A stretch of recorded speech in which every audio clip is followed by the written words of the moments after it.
Good morning po sa inyong lahat mga kapatid. Naalala ko si Chavit Singson, nako, sabi niya yung kanilang negosyo raw ho, yung Satrap na binaliktad na Partas yung bus company.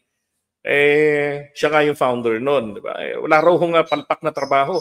Lahat daw ho matitino. At ang itinuturo niya, yung mga contractors daw po ng mga Marcos doon sa Ilocos Norte, sila Diskaya din. 'Di ba? Si Diskaya kapanalig sa side ng mga Duterte. Tapos si Singson ganun din. Tapos binabarubal niya itong sina Diskaya. Talaga namang matindi itong matandang ito. O ngayon, ito ho, worth 577 million pesos. Diversion road. Nako ho, Satrap ang contractor. Hindi po natapos. Family of former Ilocos Sur Governor Chavit Singson has been identified as the contractor of an unfinished diversion road in the province. According to DPWH records, the project was awarded to Satrap Construction back in 2017 and it's been allotted 577 million pesos. Laki, no? Malaki yun, ha? Diversion road has no funds, so they stopped the construction. Last year, they only gave 100 million plus. Now it's done already. No more funds. We don't have that kind. If That's true, I'm going to go to jail. I asked the regional director of Region 1 and Satrap officials. They don't have no more funds for that project. You give us funds, we'll finish this right away. All right. Ito. Na-award yung kontrata sa Satrap. Binigyan sila ng pondo. Nagamit na nila yung pondong binigay sa kanila. Pero no more fund na. Ano yun? Well, first of all, ito, Tagalogin na lang natin para mas makaintindi, no? Ito po tayo. Ang pinag-uusapan natin ngayon is roughly 11 kilometers, no? Of the Ganbantay San Ildefonso Bypass Road. So first of all, Satrap is the construction company that won the bid, just to clarify. And you own Satrap. You own the construction. Yes, but a long time divest already because when I was the governor, even now, we did go back because we let our engineers do all the work. All right, but at the end of the day, this is... They can examine it. It's easy to examine not only that project, all the project of Satram, we are willing. If they can find any substandard, I'm willing to go to jail and manage the official substandard. Ito na naman siya, no? If you find any substandard, I'm willing to go to jail. Noong una rin sabi niya rin, project namin sila kasi labay siya. I'm willing to go to jail. Ngayon, unti-unti may nakikita. Tapos ito matindi. Di ba? Kalsada, ha? Advantage of any of our project. Okay, just a few questions. Let's start with this first. So, first, the bypass road is not finished. Hindi pa tapos hanggang ngayon, correct? Yes. Okay, ilang porsyento po ang hindi tapos doon sa bypass road?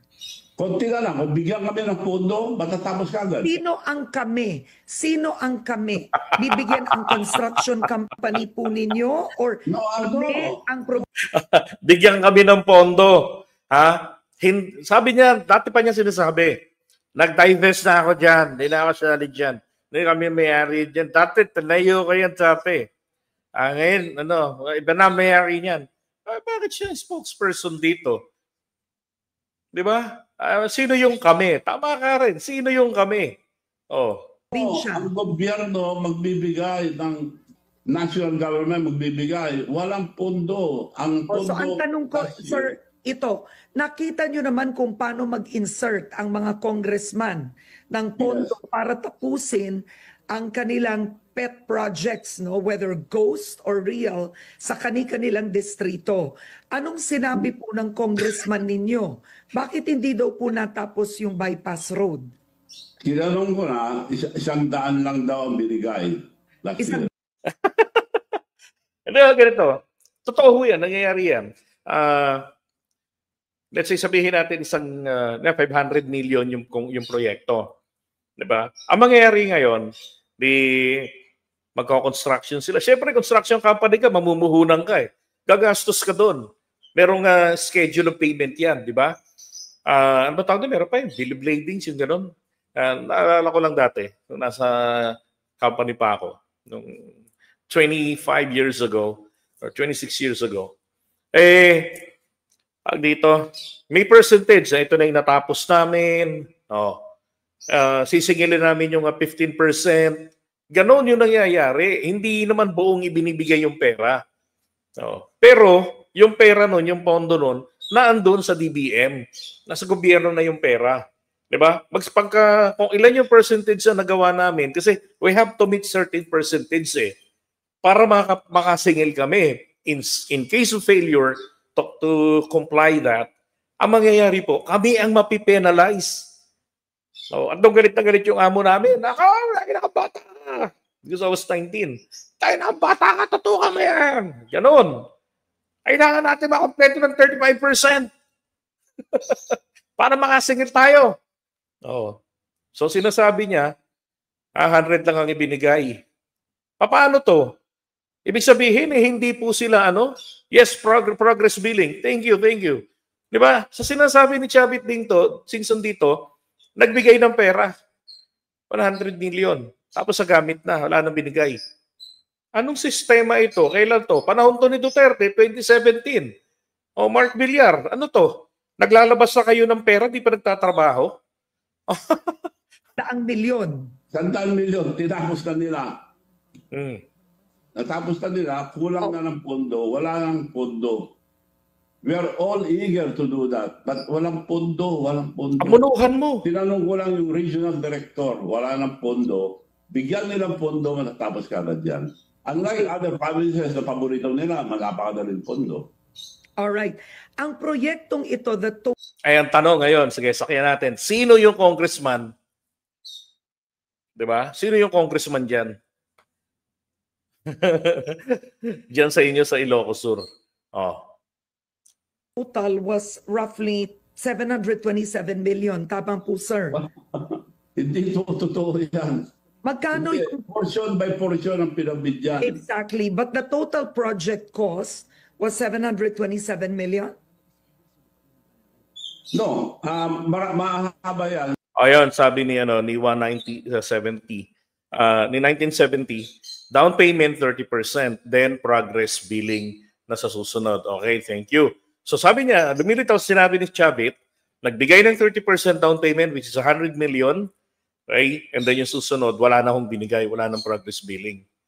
Hindi ba dapat inaabunuhan nila yan? Yung mga subsequent para tuloy-tuloy yung trabaho. Kaya nga yung contractor, tama, kinakailangan meron kang sapat na puhunan. Yung asset ninyo or assets ninyo malaki. Para sapat, kaya nga nire-require dyan yung AAA or quadruple A. Ganun yung category kasi may kanya-kanyang antas ng richness, ng kayamanan, yung kanilang financial capacity at manpower. Ay, kanya portion ng ang nakuha ng satrap, konti lang, naitrabaho na nila. I'm willing to go to jail. All the officials of satrap, jail them kung may kalukuhan nangyayari doon. No, it's a reversionary tactic. Ako binubugbog dahil ako nagsasalita. Bakit ikaw ang nagsasalita? Are you still connected? Di ba? Kasi yung makakapagsalita, di ba, pre? Yung makakapagsalita dyan, bilang parang spokesperson, dapat maalam, diba? Well-versed talaga doon sa nangyayari sa loob ng satrap. Ibig sabihin, dapat yung tao na yon somehow konektado. Di ba? Tingnan yung mga sagot niya rito. Sabi ni Go Philippines, ang tanong, totoo ba na hindi nila nakuha ng buo ang pondo? Baka naman 100% nakuha, nagastos na, hindi pa tapos. That's a good question. Di ba? No, the reason I'm asking this is just for record purposes. How much was the project cost of the bypass road? I don't know because I'm not there anymore. It's been done by satrap and hindi ko sila pinapakialaman. Basta sinabi lang, naubos ang pondo yan, wala na kami may trabaho. No, the reason I'm asking is based on the project cost, magkano ang allegedly hindi pa binigay para matapos ang proyekto, sir? Hindi ko alam dahil hindi na ako nakikialam. Ang tinanong ko,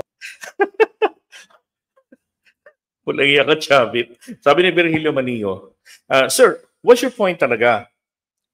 You are, depending Mr. Chavit?